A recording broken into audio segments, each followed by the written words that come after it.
Well, Deb Murphy filed this report for Sierra Wave Media.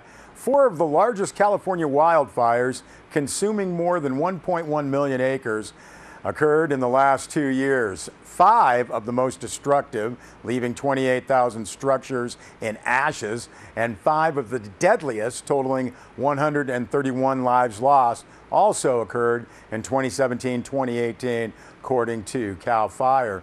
Now, the U.S. Forest Service Fire Management Plan for the Inyo Forest outlines activities to help reduce a 100-year buildup of fuel exacerbated by drought, disease, and heat. But that plan will take time and money. Deb Murphy writes, so what do we do in the meantime? Rake the forest floor? Inyo County Board of Supervisors and Emergency Services Director Kelly Williams have started that discussion. Now, the recent California State Association of Counties meeting focused in on just what entities could do. This according to Inyo supervisors Matt Kingsley and Rick Pucci. Now, according to Kingsley, the 2019 state budget includes $1 billion for fuel treatment. What we counties can do is education, Kingsley said. We can help make ourselves and our communities more fire safe. Now, while most Inyo County communities aren't surrounded by forests, they are surrounded by sagebrush and heavy fuel-heavy drainages. Plus, Owens Valley is a wind tunnel, and it's kind of proven today. That combination took out 19 structures in Big Pine in a fire in 2011. Both Pucci and Kingsley focused on fire-safe councils, community-driven nonprofits with the ability to organize projects and, even more importantly, to apply for grant funding to carry out those projects. Now, according to Supervisor Pucci, Inyo County has started discussions with the Los Angeles Department of Water and Power, local fire departments, and the Conservation Camp.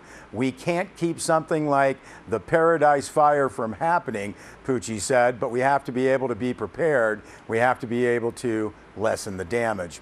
Now, other agencies are looking at the danger with a different perspective. According to Deb Schweitzer, Inyo National Forest Public Information Officer, air quality districts are loosening up regulations on prescribed fires. South Lake Tahoe used to have an ordinance against raking pine needles in residential areas. Now they allow raking within a 30-foot perimeter of structures, Pucci said.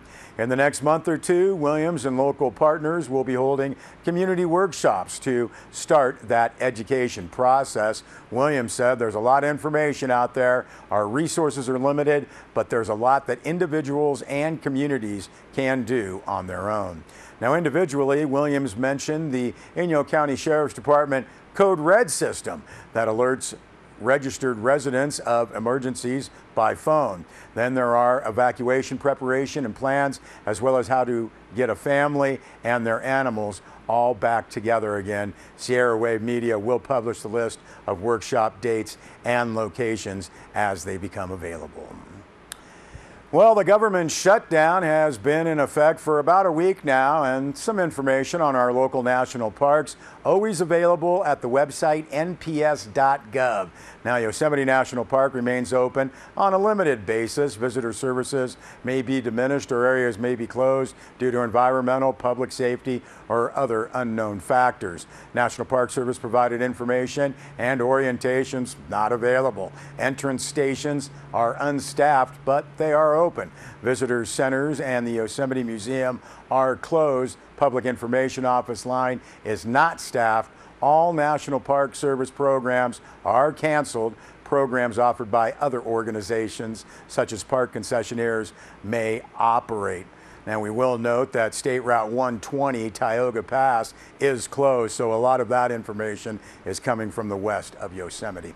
At Manzanar National Historic Site near Independence, due to the lapse of appropriations and the subsequent shutdown of the federal government, press release notes Manzanar National Historic Site is closed for the safety of visitors and park resources. And we will also note that Death Valley National Park, there's a lot of private concessionaires there, a lot of things still open. Again, urge you to see nps.gov. Go to Find a Park for the latest information. Well, the Mammoth Community Water District made a $289,000 investment last year to install a new trash removal system at the wastewater treatment plant.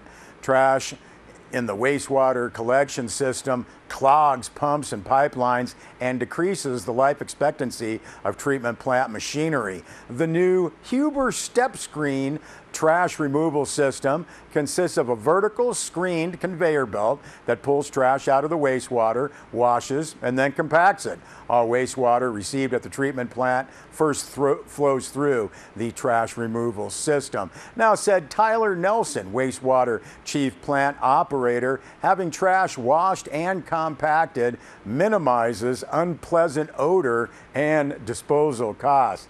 He said that the system reduces maintenance needs, improves the sludge quality, and helps prevent overflows and system failures. The Huber Step Screen exceeded our expectations. We are very happy with the improvement, end quote.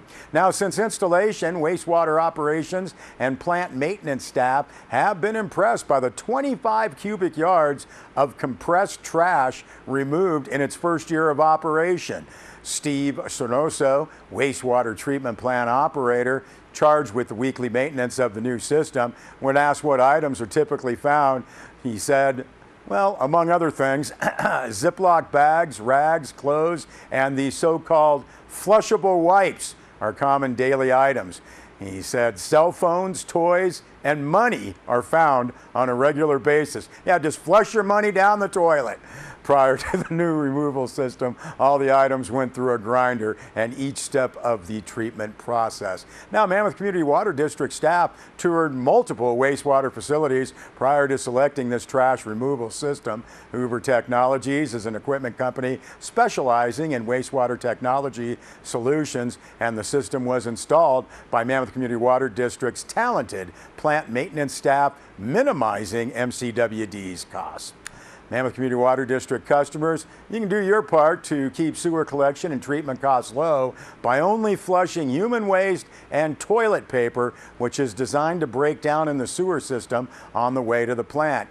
Anything else belongs in the trash. Wipes are those most common and problematic item that gets flushed. Even if they are advertised as flushable, throw them in the trash. And again, human waste and toilet paper, that's the only thing that should go down through toilets. We appreciate Mammoth Community Water District's information on that.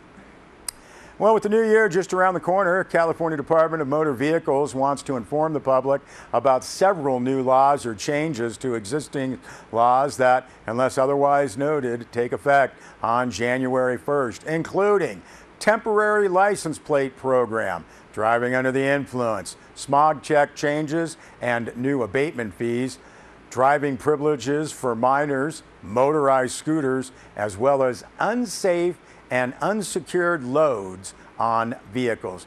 And we have posted that entire press release from the Department of Motor Vehicles on our website, sierrawave.net. We'll be back with more news.